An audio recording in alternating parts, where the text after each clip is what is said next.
Welcome to Building the Billion Dollar Business, the podcast where we dive deep into the strategies, insights, and stories behind the world's most successful financial advisors and introduce content and actionable ideas to fuel your growth.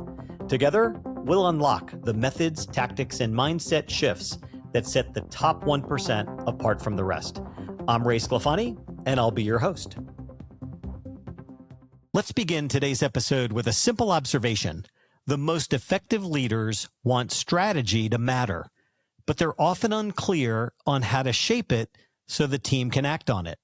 Not because they lack vision, but because strategy has been made far more complicated than it needs to be.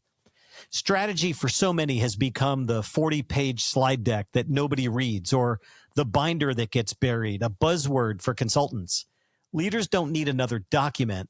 They need clear direction they can act on. Here's a more useful definition. Strategy is a story about the future that your team can act on today. And to understand that, think about the great storytelling, the great storytellers. Not movies full of explosions, but the kind built on pressure and decisions. That's the style of Aaron Sorkin. It's what he's known for. You may not recognize his name, but you've probably seen his work. Moneyball, The Social Network, A Few Good Men. He writes intense scenes where the real action is dialogue. Boardrooms, courtrooms, people under pressure, choosing a direction, having to make a decision.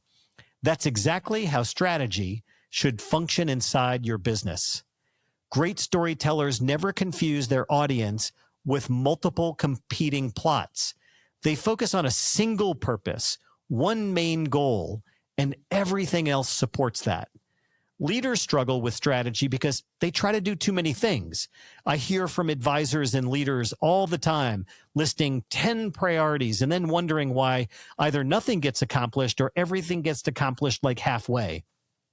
Strategy isn't just a collection of goals. It's a commitment to a single direction. In a wealth advisory business, that intention might be developing advisors who cultivate relationships, not just support them, or transitioning from founder-driven revenue to enterprise-driven growth, pricing based on value, not tradition, building capacity before onboarding new clients. You can't call all four the strategy. Strategy requires making choices. And if the leader refuses to choose, the team never understands what matters most. Another reason leaders avoid strategy is the belief that it needs to be polished, perfect, written in a document that never changes. Well, it doesn't. It requires clarity that teams can see and then debate. A strategy that conceals difficult problems, well, that's not strategy. It's just advertising. Your team already understands the key pain points in the business. Some advisors refuse to let go of key clients. Your service model is reactive rather than intentional. Your fees don't align with the work actually being delivered. You have no bench strength because development was optional. Well, if you don't write down the hard truths, your team assumes you don't see it. When you name it, they believe you're serious about solving it. The purpose of documenting strategy isn't to impress anybody.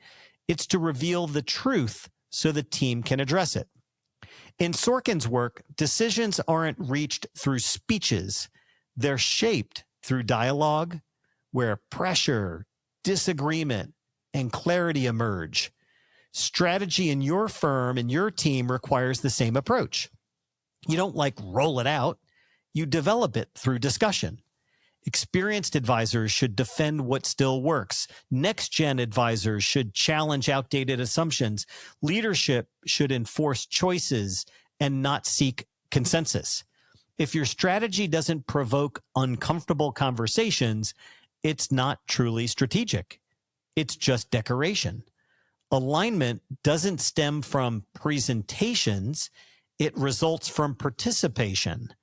We don't require, quote, buy-in, which I think are the two dirtiest words in corporate America, but rather involvement. When individuals help shape the direction, they take responsibility for executing it. The best stories aren't about winning. They're about what's at stake if the characters don't change. In this profession, The stakes are not AUM goals or revenue projections. Those are outcomes. The stakes here are moral. The continuity of trust built over decades. The responsibility to transfer client relationships without breaking them. The risk of being successful today, but irrelevant tomorrow. The obligation to develop talent before the business depends on them.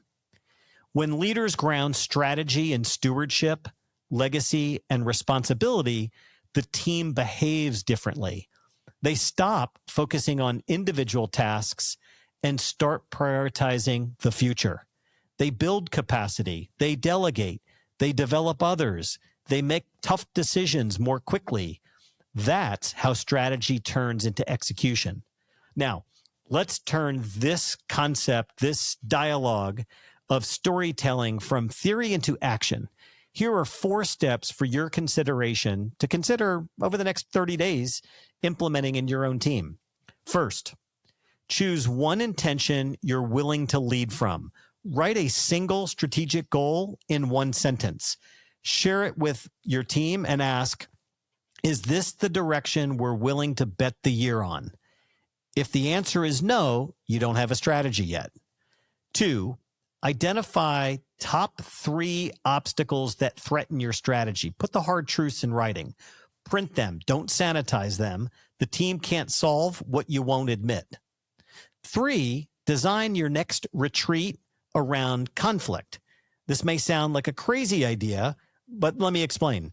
The purpose of a strategic retreat isn't just updates. It's about gaining clarity through discomfort. So structure it this way. 3 things. First, what do you know to be true and agree on? 2, what's risky, uncertain, or no longer effective? And 3, what decisions must be made without complete comfort? Run the debate exercise number 4. Align truths versus risky assumptions. Divide into 2 groups. Group 1, we know what to be true. Group 2, what is at risk to our approach? Then swap them. Defenders become challengers. Challengers become defenders. This encourages clarity and ownership and a willingness to adapt. No consensus needed.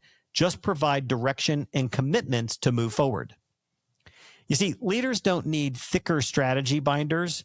They need a compelling story worth taking action on.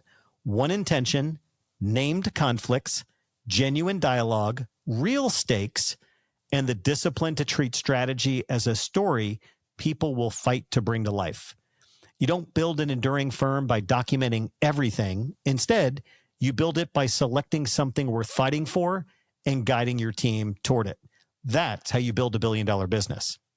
Today, like every episode, we provide some open-ended, future-oriented coaching questions.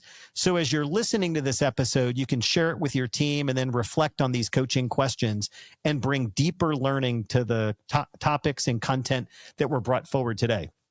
So I've got 4 open-ended coaching questions for you. The first, if you had to choose one strategic intention for the year ahead, what would you be willing to risk your leadership credibility on? 2, what uncomfortable truth must be included in your strategy so your team truly believes it? Number 3, who in your firm needs to challenge assumptions at the next retreat, and how will you prepare them to do so? And number 4, what decision are you willing to make even without complete agreement because the future demands it? Before we wrap, if this sparks something useful for you, please pass it along to someone who will benefit. And if you're willing, leave us a quick rating. It helps more serious leaders find content designed to improve how they build and lead their teams.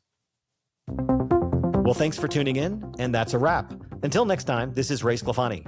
Keep building, growing, and striving for greatness. Together, we'll redefine what's possible in the world of wealth management.